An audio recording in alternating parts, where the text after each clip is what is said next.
Hello, my name is Derek and I'm part of the PNY team, and today I'm going to show you how to swap out your HDD to a brand new PNY SSD. PNY wants to make the upgrade seamless, so we include a data migration software as well as a USB 3.0 to SATA cable. Let's start by cloning your HDD to your new PNY SSD using the migration software. Depending on your computer, the location of the HDD and disassembly may vary. In today's video, we'll be upgrading a laptop. Be sure your computer is unplugged and powered off.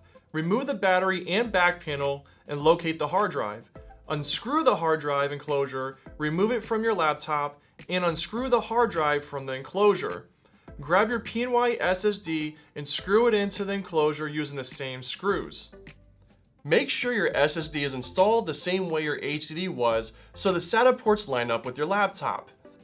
Install the SSD in the same spot and secure it by tightening down the screws. Once this is completed, reinstall the back panel and battery, then power your laptop on. With your new PNY SSD installed, you'll notice faster boot times and overall better performance. We hope this video helped you out, and thank you for choosing PNY.